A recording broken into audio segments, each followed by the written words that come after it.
Moi, je souhaitais vous parler aujourd'hui donc de l'adaptation de certains films, de certaines œuvres, de certains romans, de certains écrits au cinéma. Donc, plus particulièrement, donc là, la thématique de ce webinaire, ça va être l'adaptation des grands romans français au cinéma. Une tâche qui n'est pas forcément toujours une mince affaire. Alors, peut-être avant de commencer, donc je pense nous pouvons communiquer un petit peu par le chat. Je souhaitais savoir un petit peu d'où est-ce que vous venez tous. Vous venez de Pologne. Est-ce que vous venez tous de Pologne? Est-ce que vous venez d'autres régions peut-être ou d'autres pays?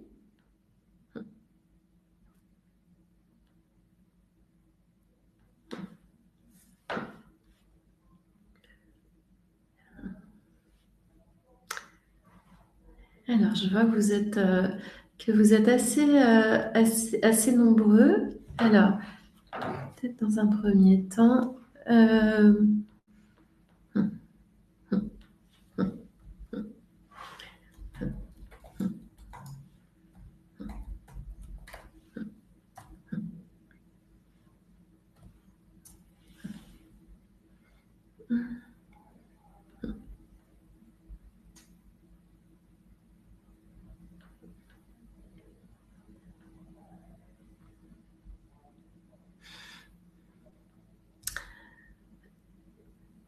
Alors, je n'ai pas les messages. Alors, de tout le monde.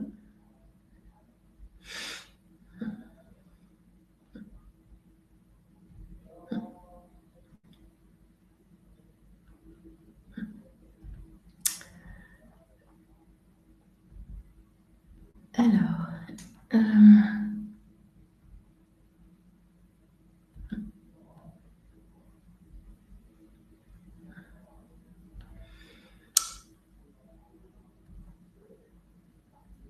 alors, je n'arrive pas. Je vois que vous êtes nombreux, mais par contre, je n'arrive pas à lire vos messages.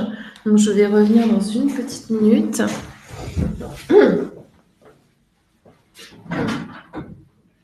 Nie wiem z czasem, co się dzieje. Nie widzę właśnie wiadomości żadnej.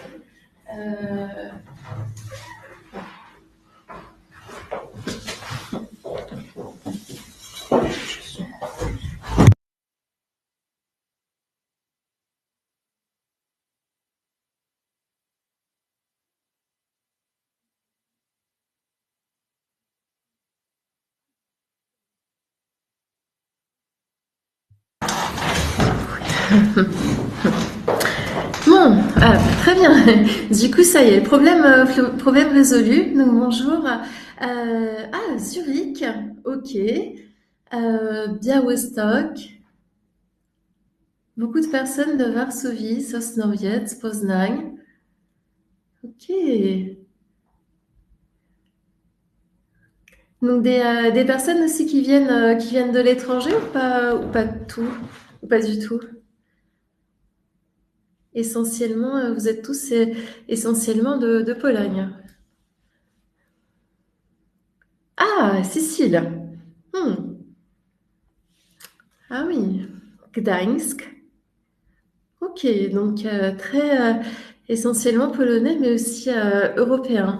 Et est-ce qu'il y a des personnes qui étudient à l'école Voilà, ou qui sont des élèves de Voilà, ou qui ont déjà étudié dans cette école? Ah, Agnieszka aussi, Sonia. Ah, d'accord. Donc vous connaissez déjà un petit peu l'école, le système. Ok. Bon, beaucoup. Bon, bah du coup, très très bien. Vous connaissez déjà un petit peu tout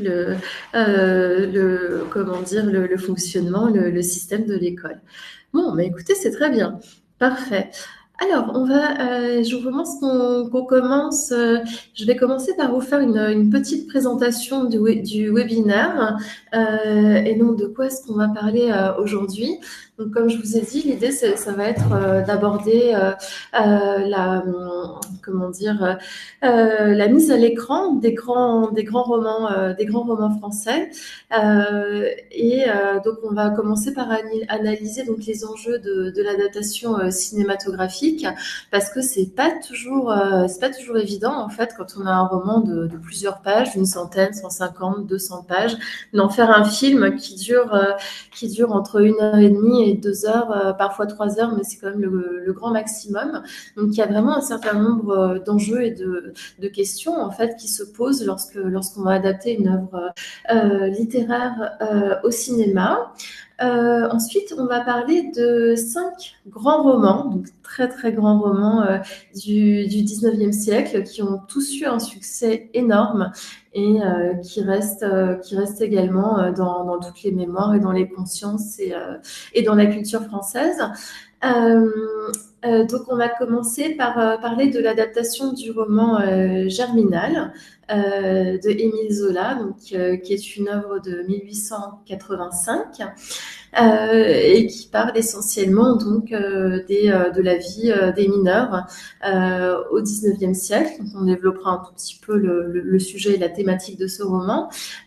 Suite à quoi on abordera Madame Bovary, donc roman de Gustave Flaubert de 1857, donc qui se focalise vraiment donc, sur le personnage d'une femme qui justement s'ennuie dans sa vie, s'ennuie dans son mariage et justement élabore différentes stratégies pour échapper à cet ennui.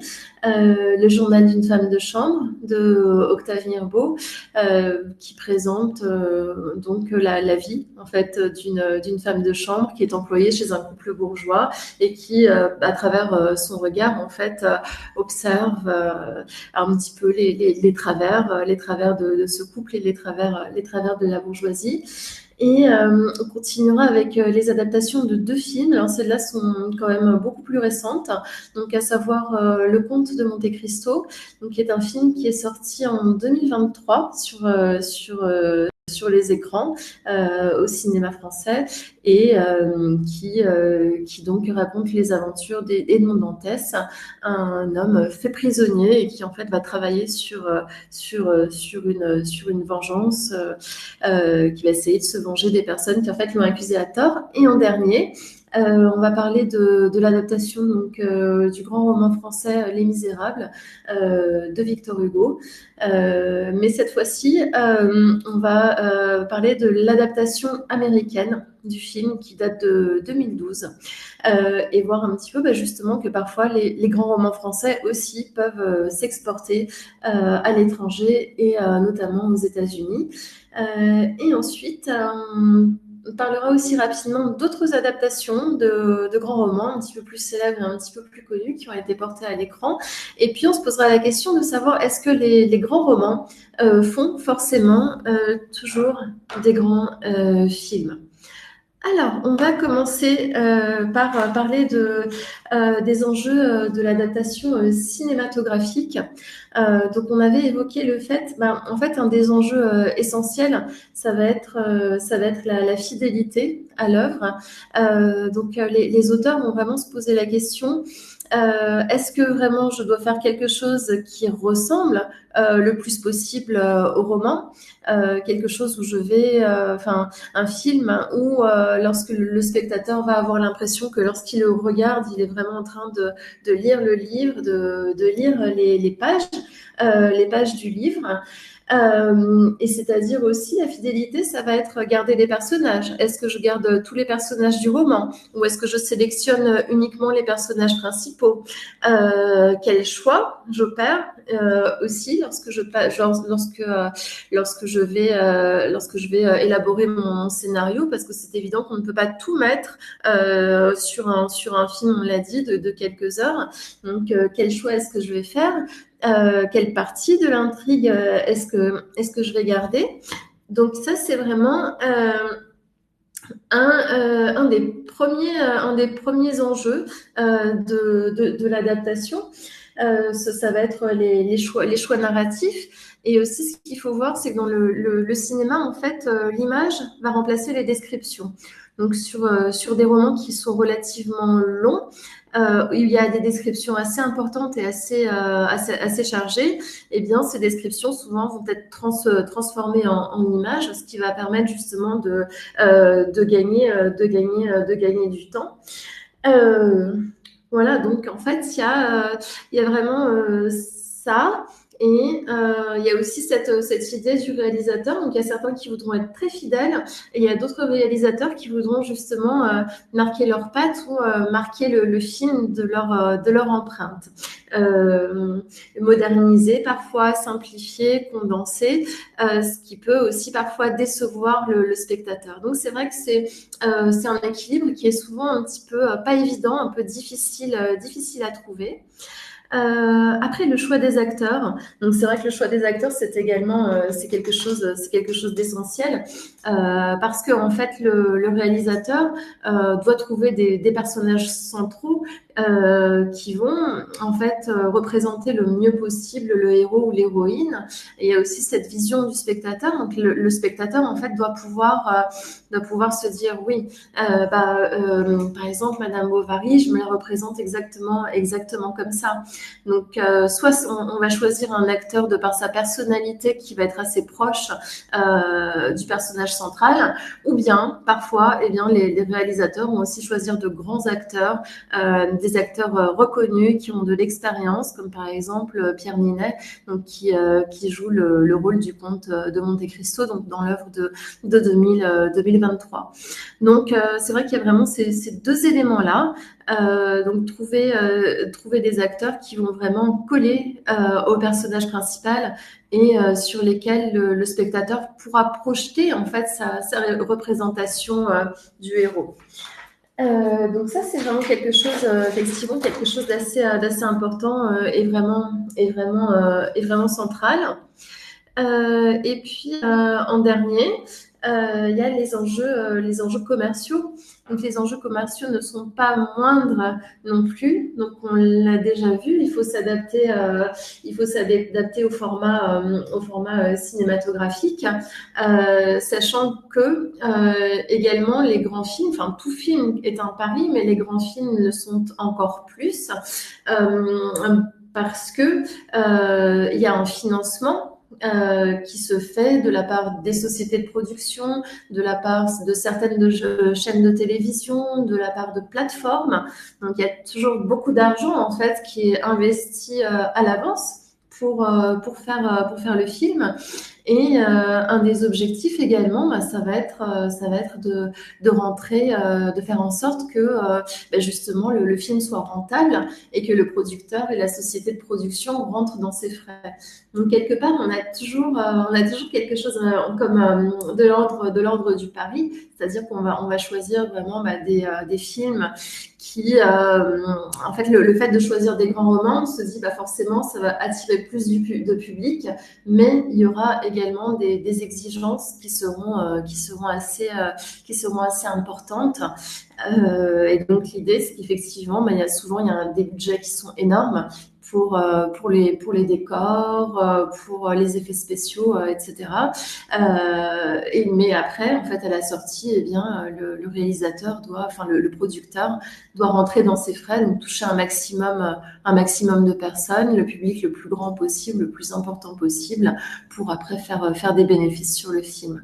Donc, lorsqu'on essaie après de mettre en scène vraiment des grands films, il y a énormément de pression.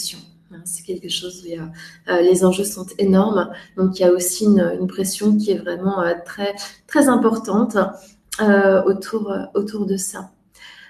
Alors, sur le premier film, est-ce que déjà cette image vous parle à votre avis? Donc, je l'ai dit, mais on va parler de quel film?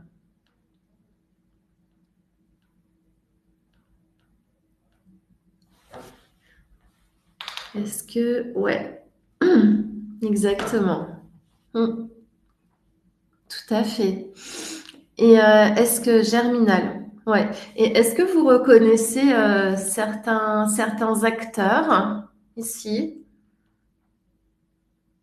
Par exemple, cet acteur, ouais, exactement. Gérard Depardieu, donc qui joue le rôle de Maheu, donc le chef de famille des mineurs. Et cette actrice, est-ce que vous la connaissez?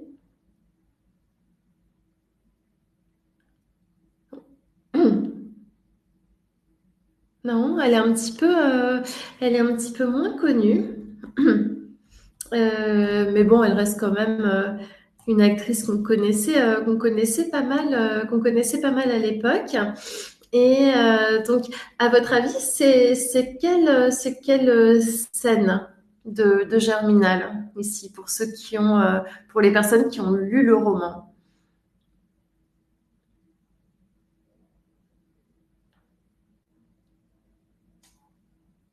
Non?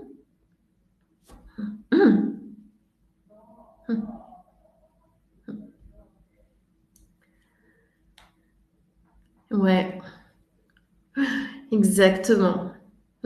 C'est ça. C'est effectivement c'est la scène de la grève et c'est vraiment une des scènes les plus violentes du film parce qu'en fait on voit que bah là il y a les mineurs qui viennent s'opposer justement aux soldats qui veulent les forcer justement à rentrer dans les mines.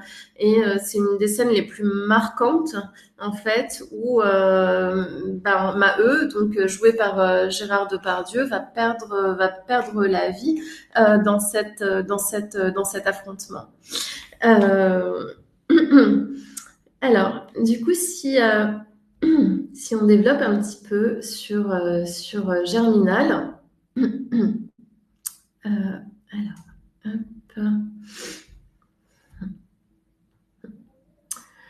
Donc, alors, Germinal, c'est vraiment un roman, peut-être pas le meilleur selon moi, un des meilleurs certainement, mais en tout cas le roman de Zola le plus connu.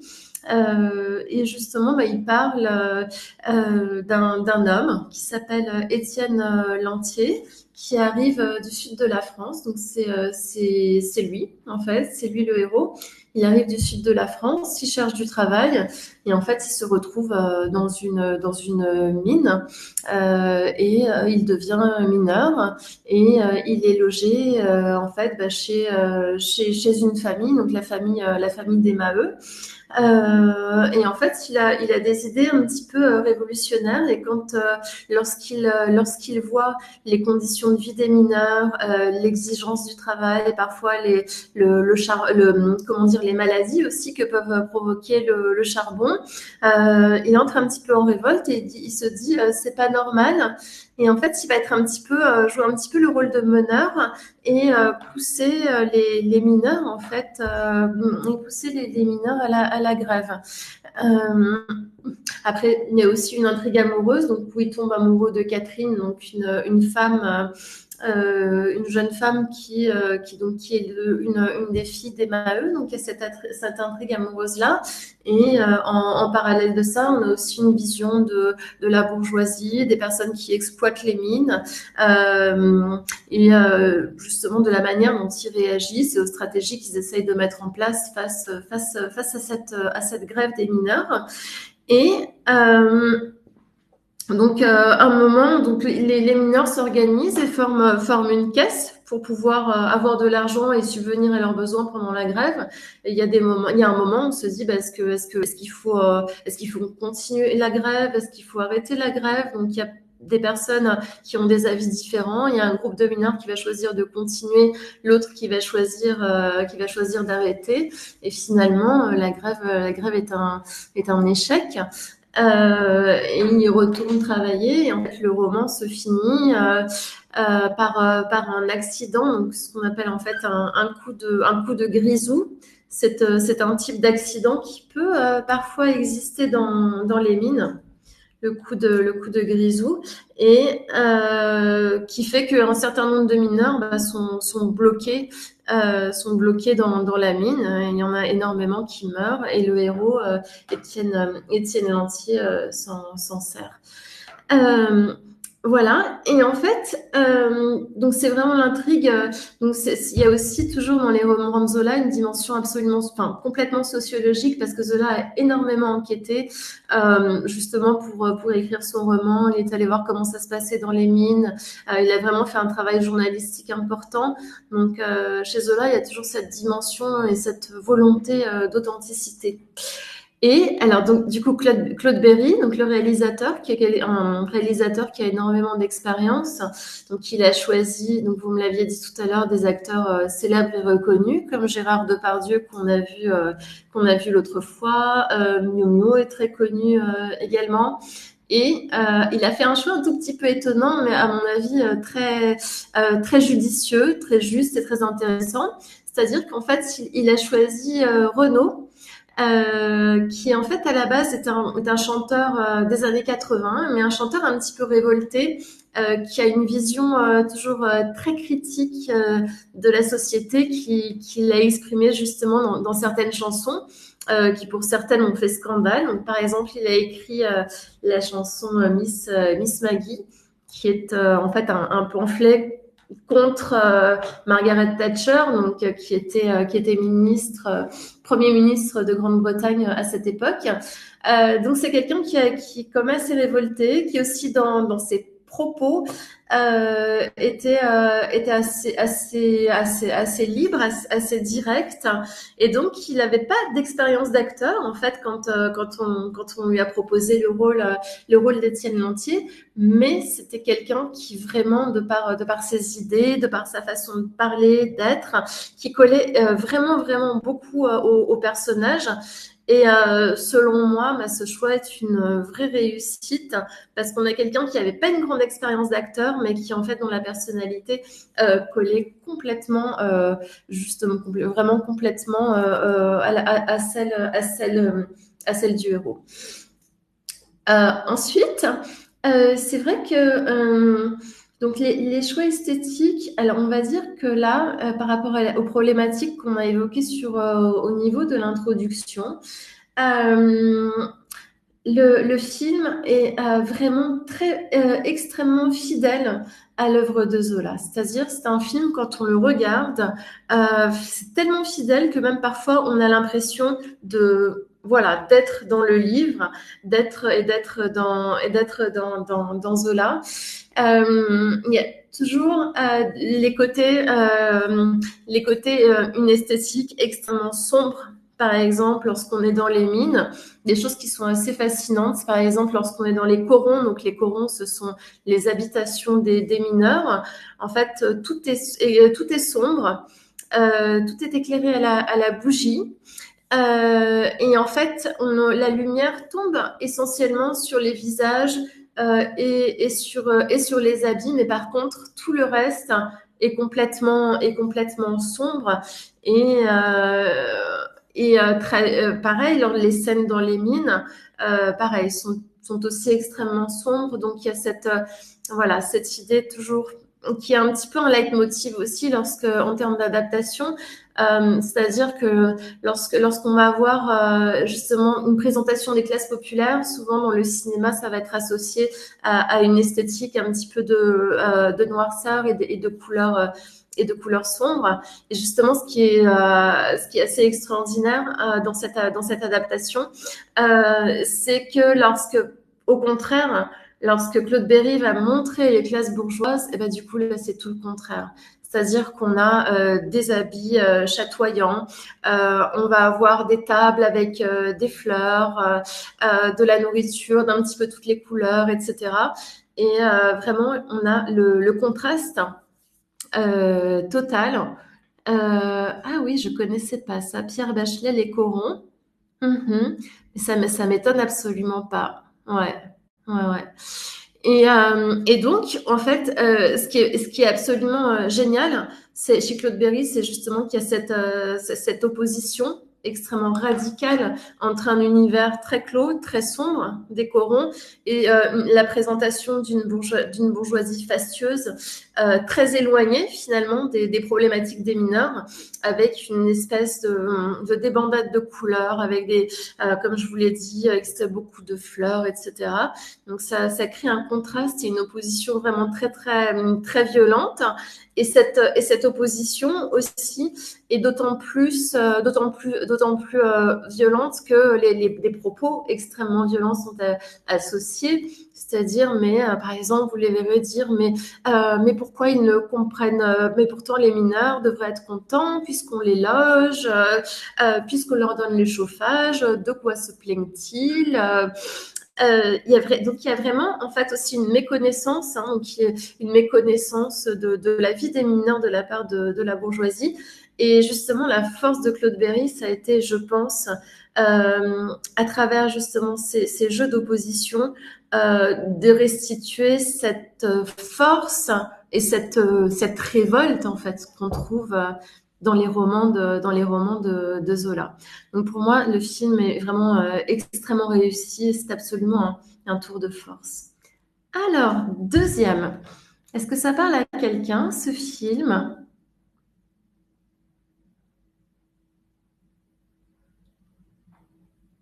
Ouais, c'est très bien.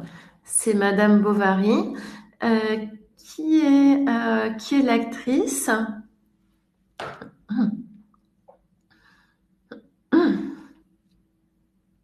Mhm.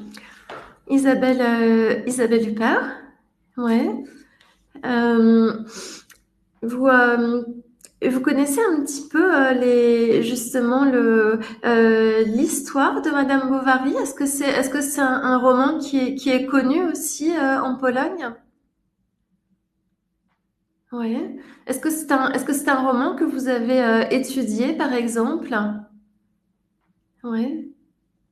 Et que vous avez aimé aussi? Mhm. Alors, du coup, Madame Bovary aussi, c'est un roman absolument légendaire. Alors, est-ce que lycée et faculté? Hmm, très bien. Et est-ce que ça vous dit quelque chose, cette scène-là? Est-ce que vous reconnaissez les acteurs? Enfin, les acteurs, donc il y a Isabelle Huppert, mais les personnages, je veux dire, à votre avis, qui sont les deux personnages? On a forcément Madame Bovary en premier derrière, pour ceux qui l'ont étudié.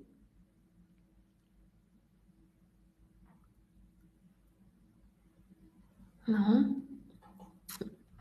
Eh bien, derrière, en fait, on a Ouais. Non, c'est pas le mari.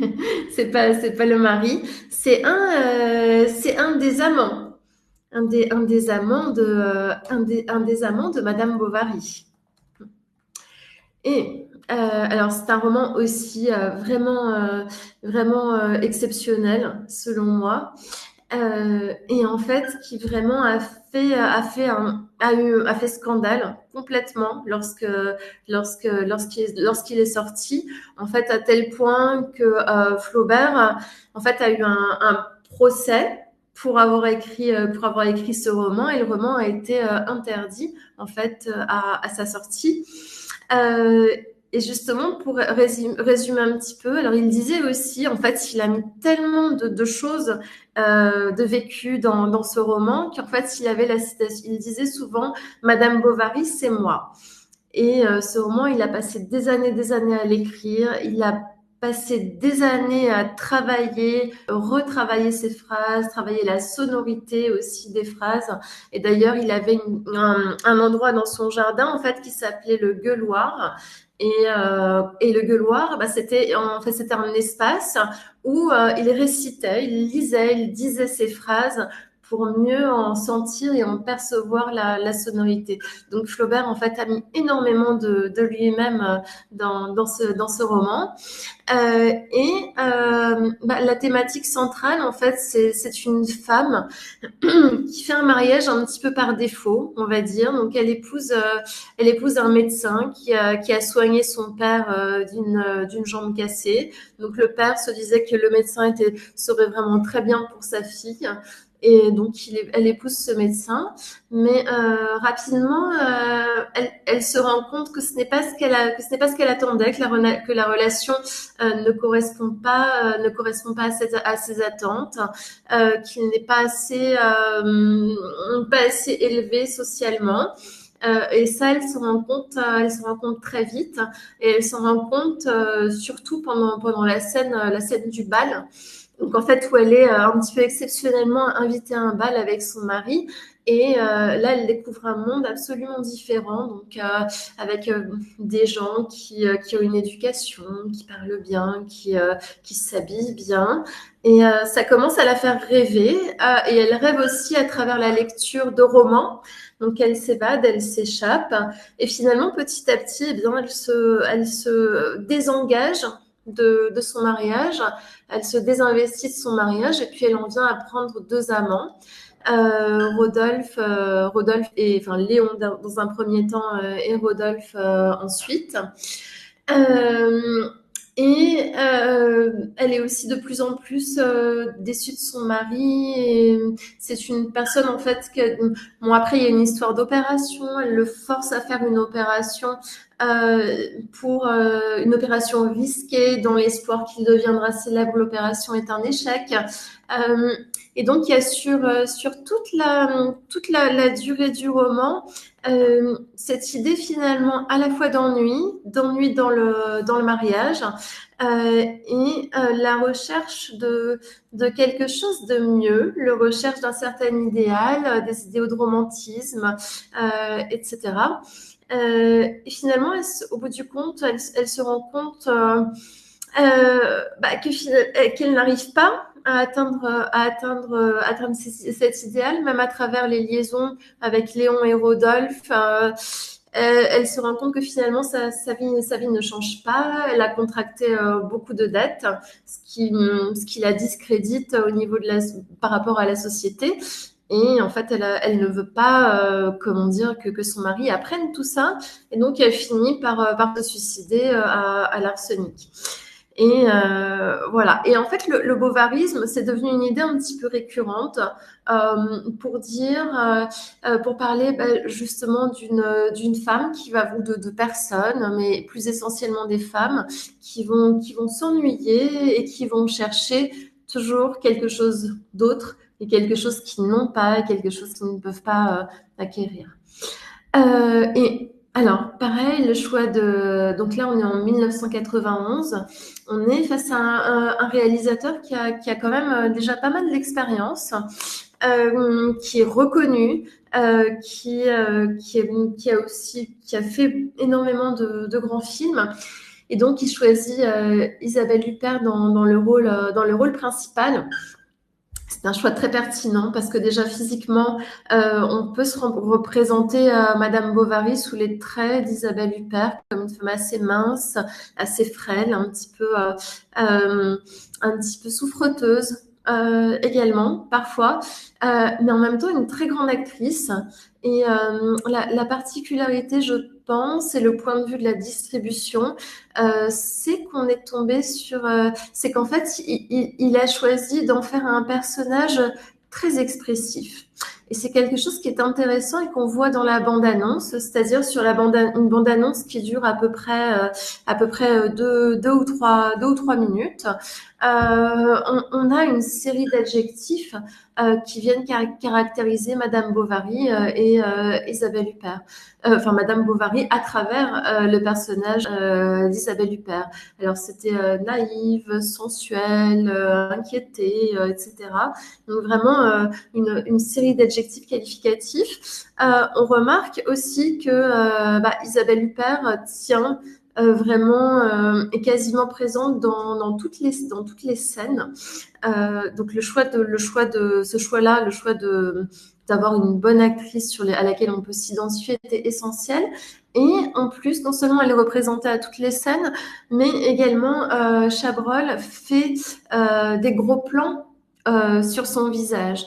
Donc, ce qui est assez extraordinaire, c'est qu'en fait, sur le film, on voit vraiment la mobilité du visage d'Isabelle Huppert, et on voit, et en fait, c'est une actrice qui est capable de passer très rapidement d'un sentiment à l'autre. Donc, c'est quelque chose d'assez extraordinaire en fait, et d'assez impressionnant à voir. C'est cette pléiade finalement de sentiments qu'elle est capable d'incarner. Euh, voilà. Après, on a quand même, je trouve, aussi une certaine lenteur dans le film qui vient justement représenter l'ennui de la vie de province et l'échec du mariage. On a vraiment certaines lenteurs. Toujours à travers le regard d'Isabelle Huppert, on voit à travers ses non-regards, le fait qu'elle ne regarde pas son mari, qu'elle détourne les yeux, par exemple, dans la scène du bal. On voit toujours dans son visage, dans son attitude, cette idée que finalement elle dédaigne son mari et elle s'en éloigne. Donc une lenteur et aussi énormément voilà de scènes de scènes avec des pièces un petit peu vides ou des paysages de campagne un petit peu épurés. Euh, voilà, donc ça c'était pour Madame Bovary. Alors, celui-là. Est-ce que certains ont vu ce film? Parce que le film est un petit peu plus récent. Il date de 2015, celui-là.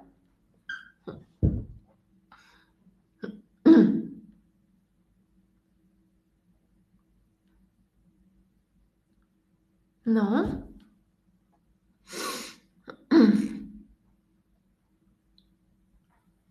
Personne. Ici, alors, ici, on est sur le film Le journal d'une femme de chambre. Donc, à la base, c'est un livre de Mirbeau qui date de 1900. Et hop, alors, on a ici, on a aussi donc les thématiques de la lutte des classes sont effectivement très présentes pendant le 19e siècle. Et ici, donc en fait, le journal d'une femme de chambre, donc c'est l'histoire de Célestine, une femme qui en fait vient de Paris et se fait engager chez un couple de bourgeois de province. Et donc, elle devient femme de chambre pour eux. Euh, on a alors le film et donc le film en gros c'est le livre. Alors le livre est écrit sous forme de journal. Euh, pas de problème. Bienvenue Kinga. Bienvenue à toi. Euh, euh, alors, du coup, oui. Donc, en fait, le livre est écrit sous forme de journal, c'est-à-dire que tous les jours, régulièrement, elle va raconter un petit peu son histoire et ce qu'elle peut observer du couple de bourgeois pour qui elle travaille. Alors, on voit qu'elle essuie beaucoup d'humiliations, de remarques désobligeantes de la part du couple. Euh, et en même temps, elle garde malgré tout une certaine distance, c'est-à-dire que ces humiliations, ces mots méchants, elle les prend pas pour elle s'éloigne un petit peu de tout ça. Et en fait, au contraire, elle les juge, elle va porter un regard extrêmement critique sur ce couple de bourgeois. Alors, on a aussi chez Mirbeau justement une critique de la société, une critique de la bourgeoisie, c'est-à-dire l'idée qu'on a des personnes qui en fait se veulent extrêmement cultivé, avec des manières, d'une certaine élégance. Et finalement, Mirbeau, à travers le regard de Célestine, il déconstruit quelque part ce regard que les gens ont sur la bourgeoisie. Il y a vraiment une forme de déconstruction du regard idéalisé qu'on peut porter sur la bourgeoisie. Et après, au niveau de l'intrigue est beaucoup plus simple que d'autres, par exemple, d'autres romans dont on va pouvoir parler. Et Célestine donc doit se refuser un moment aux avances du mari. Elle doit également, comment dire, un moment aussi, bon, elle est fascinée par Joseph, par un des valets, qui en fait qu'on soupçonne à un moment d'avoir commis un crime, d'avoir tué une enfant, d'avoir enterré le cadavre dans les bois. Et en fait, Célestine, on voit que de par le fait de côtoyer Joseph au quotidien, elle le voit et en fait, elle s'aperçoit que c'est sûr, quasiment sûr que c'est Joseph qui a tué l'enfant, mais elle a pour lui une espèce de fascination morbide qui va faire qu'elle ne va pas le dénoncer et qu'elle va garder ça pour elle. Et en fait, elle finit sa vie avec Joseph. Donc, ils partent de chez ce couple de bourgeois. Ils vont en ville pour ouvrir tous les deux un café. Et c'est vrai que chez Célestine aussi, à la fois, il y a ce regard critique sur la bourgeoisie d'un côté, et puis de l'autre, on a cette volonté quelque part aussi d'ascension sociale. Maintenant, le regard de Benoît Jacot sur le personnage de Célestine. Personnellement, je trouve que soit on n'aime pas Léa Seydoux. C'est vrai que c'est une bonne actrice qui a été reconnue pour plusieurs films, parfois un petit peu controversés, comme La vie d'Adèle, etc. Mais on a un personnage qui est quand même extrêmement provoquant. On voit ça surtout aussi au niveau dans le jeu, dans les expressions du visage.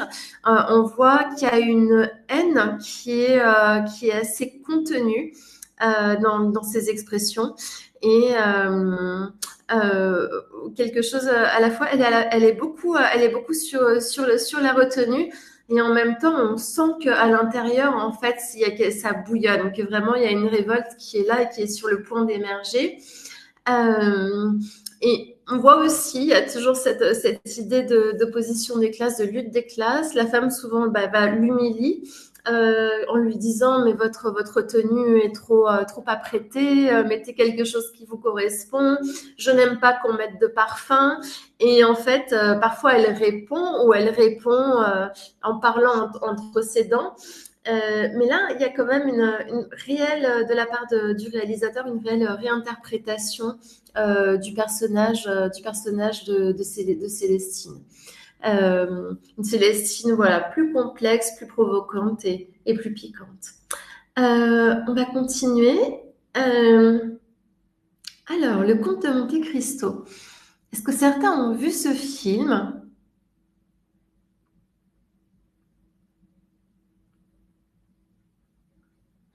Bien sûr.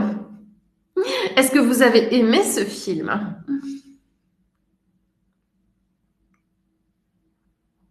Mhm. Et qu'est-ce que vous avez aimé dans ce film ?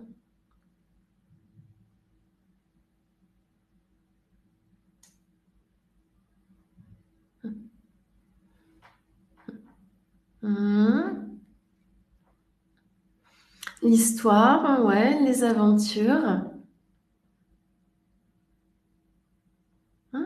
La force de l'amour aussi.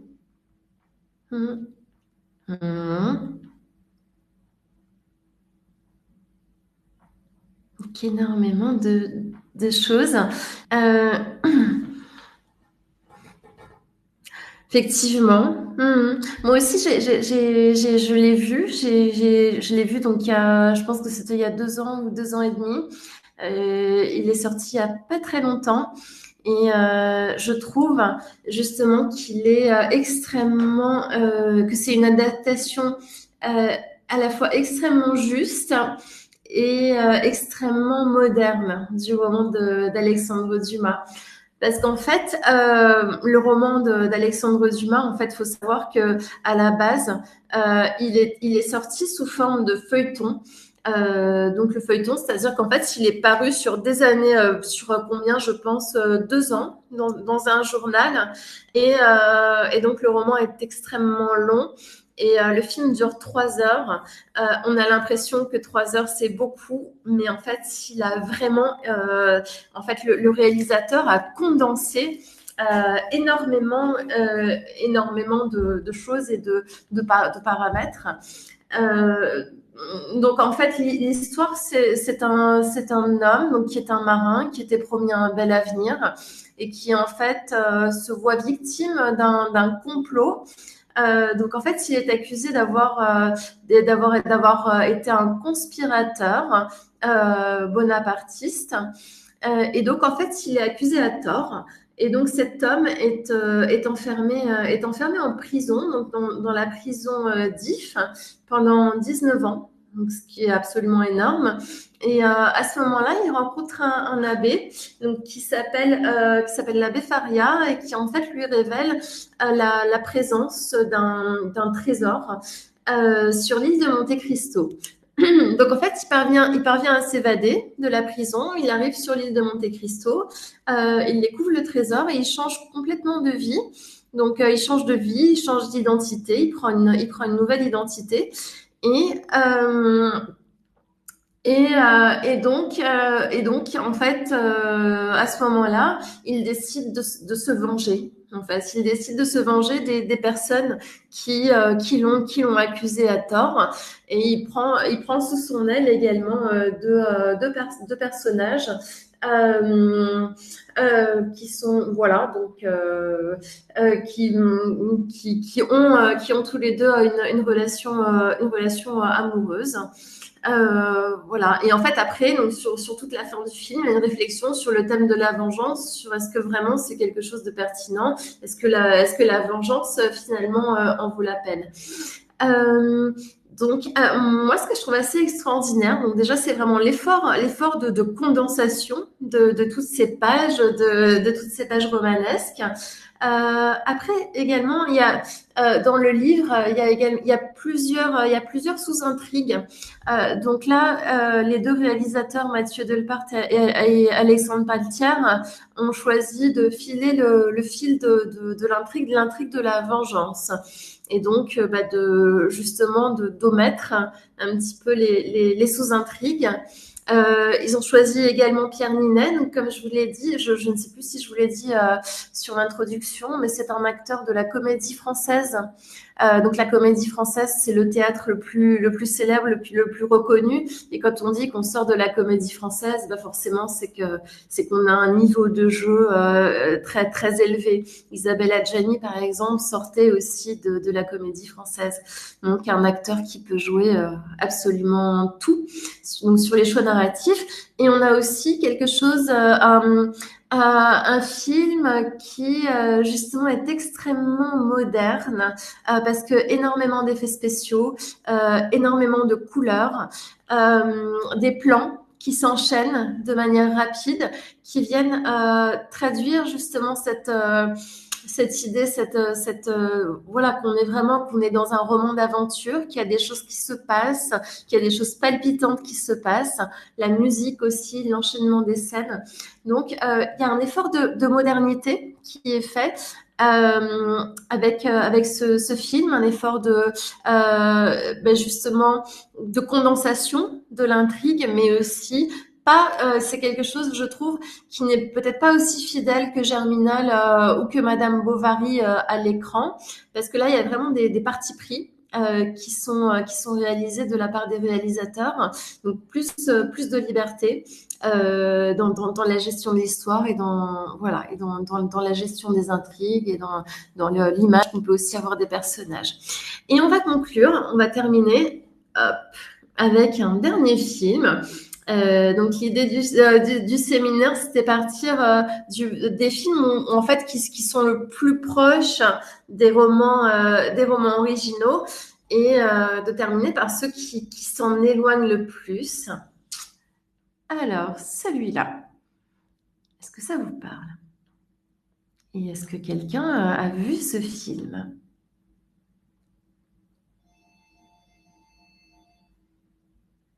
Ouais. Et c'est un film de quel, qui vient d'où? Enfin, c'est un film de quel, qui a été réalisé dans quel pays, pardon?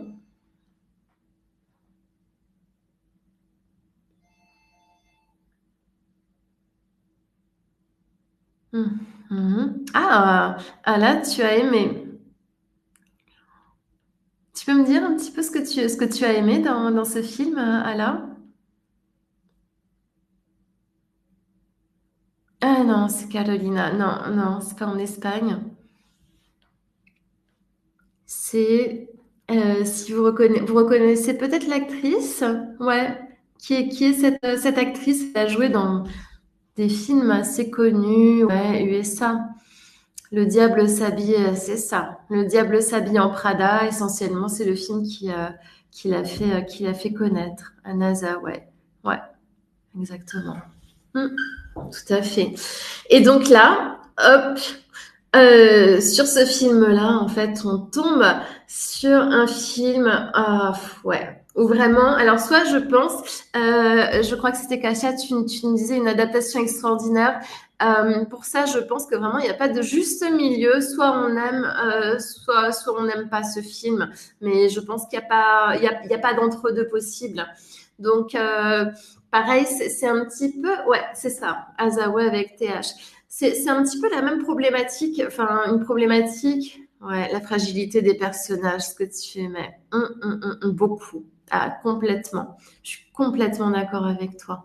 On a l'impression vraiment en fait que les personnages sont à fleur de peau, que vraiment que qui débordent d'émotions complètement.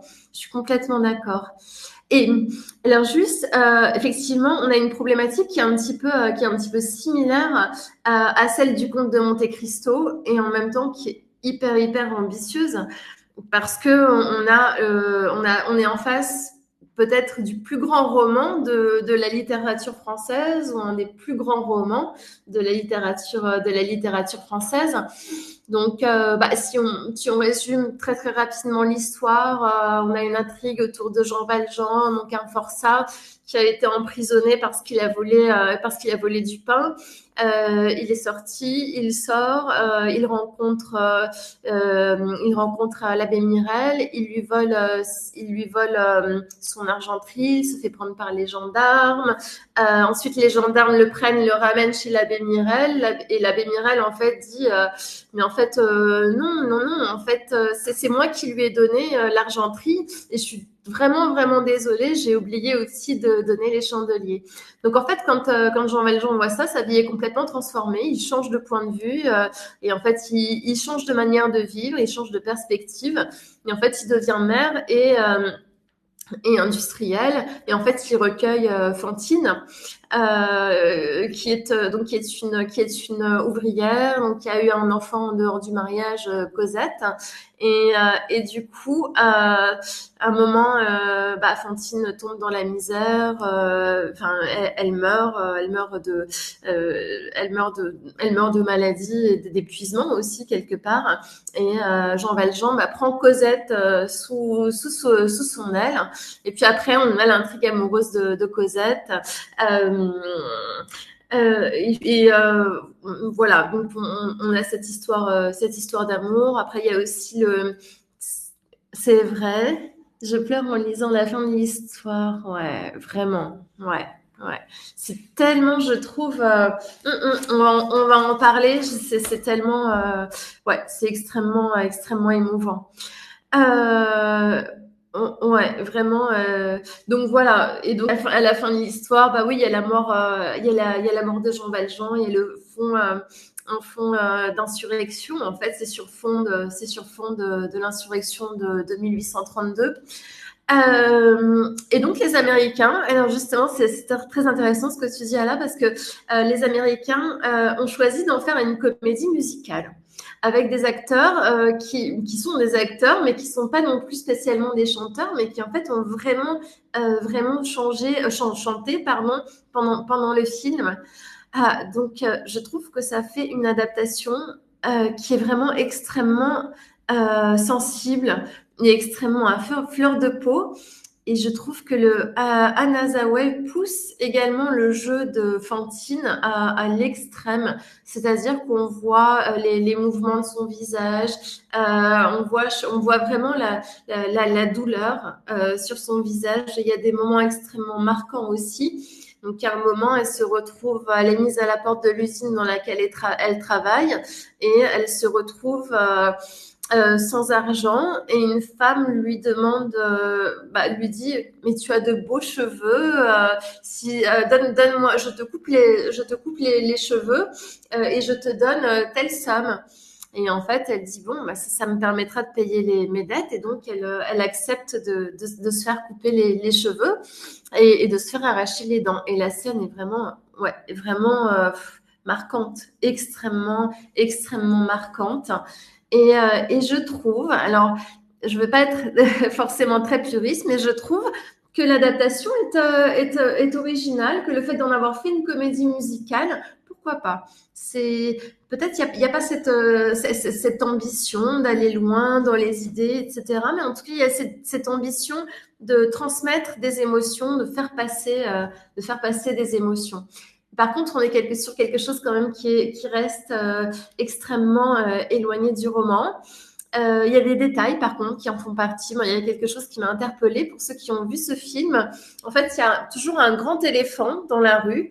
Alors, je me rappelais plus exactement de toutes les détails de l'intrigue des Misérables. Mais en fait, le grand éléphant avait vraiment existé à l'époque de Victor Hugo. C'était une idée bonapartienne de faire ça dans Paris. Et donc les Américains, ils ont repris cette thématique, mais qui est un petit peu à la marge aussi dans le roman. Après, peut-être un des moins aussi, selon moi, c'est les décors. On voit que c'est absolument pas tourné dans le Paris, c'est vraiment des décors hollywoodiens et ça se voit. Donc pour moi, ça c'est peut-être un petit peu le moins. Et puis, il y a le côté un tout petit peu cliché après du regard que portent les Américains sur la France, le pays, surtout quand on voit la fin du roman, la fin du film, pardon, qui se termine par une vue sur l'insurrection et la France révolutionnaire. Donc, effectivement, on a peut-être quelque chose d'un tout petit peu manichéen quelque part, mais je trouve que le parti pris d'en faire une comédie musicale, c'était quelque chose de très pertinent.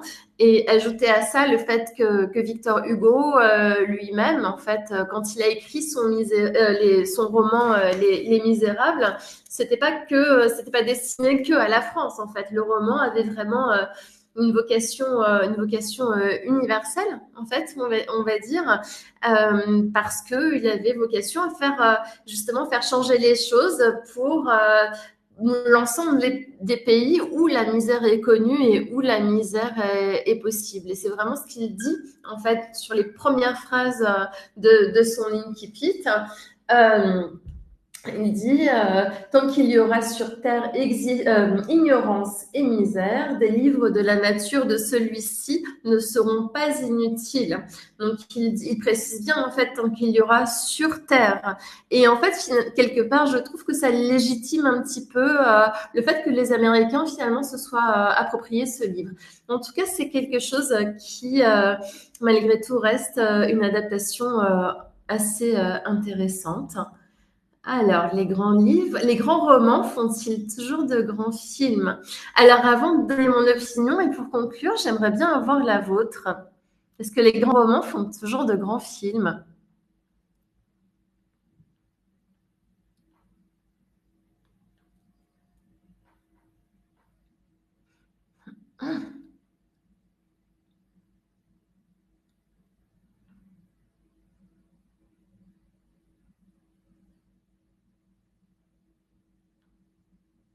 Mhm. Parfois. Hmm. Ah ouais, 5 heures quand même. Alors, Isa, pourquoi est-ce que tu dis en général oui?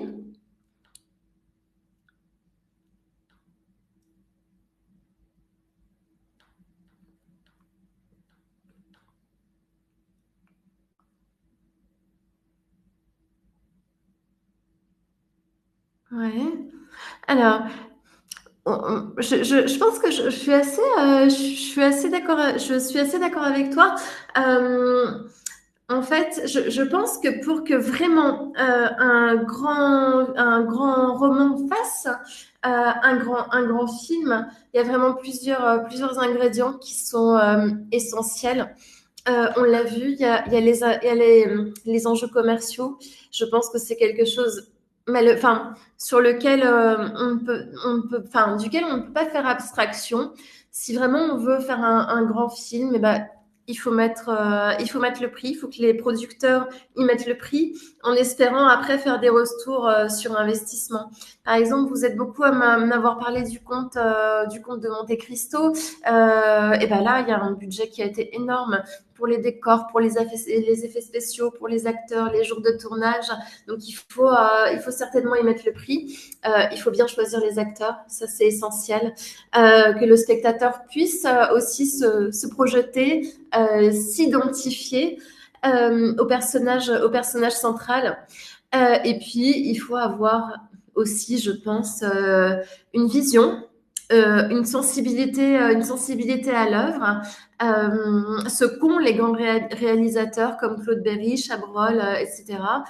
Donc avoir une finesse, une sensibilité, un point de vue et être capable de se dire, bah, finalement, qu'est-ce qui est essentiel dans cette œuvre? Qu'est-ce qui est le plus important? Quelles sont les scènes clés?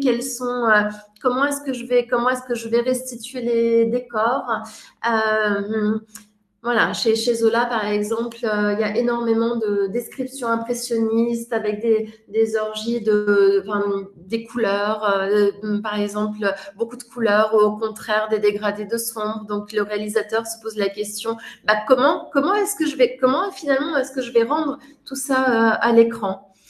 Euh, c'est pas une mince affaire, c'est pas une mince affaire, mais je pense que si tous ces ingrédients-là sont réunis, oui, c'est tout à fait, euh, c'est tout à fait possible et envisageable. Et il faut aussi, je pense, garder une certaine fidélité, une certaine fidélité à l'esprit de l'œuvre, de manière à ce que le spectateur aussi, quand il va voir un roman qui va être extrait, un film qui va être extrait d'un grand roman, qui puisse aussi quelque part s'y reconnaître, parce que les spectateurs vont voir aussi les grands films parce qu'ils ont aimé le roman. Donc ça, c'est aussi un enjeu, mais c'est un enjeu qui reste malgré tout subjectif. Euh, alors, je lis juste vos commentaires. Ouais, ouais. Comment le réalisateur s'est débrouillé. Mhm. Ouais, c'est ça qui est toujours, effectivement, c'est vraiment ce qui est toujours très, très intéressant. Ça va être ça, finalement, le travail qu'il y a derrière. Ok, alors, du coup, je vous rappelle l'offre de Voilà pendant la Black Week, donc sur l'académie voilà edu.pl. Donc là, en fait, vous avez 30% sur les cours de français sur notre plateforme online avec le code Black Voilà. Donc, ça vous permet d'avoir des exercices de grammaire en ligne, des éléments aussi pour travailler votre français en ligne. Voilà, donc sachez que vous avez promotion qui dure sur le Black Week, donc profitez-en. Alors, je regarde. Est-ce que Indochine, oui, mhm, tout à fait. C'est aussi ça vient aussi d'un roman. Mhm. Et vous avez aussi, alors justement, peut-être aussi pour conclure, d'autres romans d'autres films qui ont été extraits de romans très célèbres. L'amant de Marguerite Duras, Belle Amie, La bête humaine, Le diable au corps et La gloire de mon père. Donc c'est vrai que le cinéma français, de manière générale, aime quand même s'inspirer des grands romans pour faire de grands films. Ben, je vous remercie tous. Le séminaire est terminé. Merci d'y avoir participé. J'espère que ça vous aura intéressé et que ça vous aura donné envie d'aller voir tous ces films et d'en découvrir encore d'autres. Je vous remercie. Je vous souhaite un très bon week-end. Euh,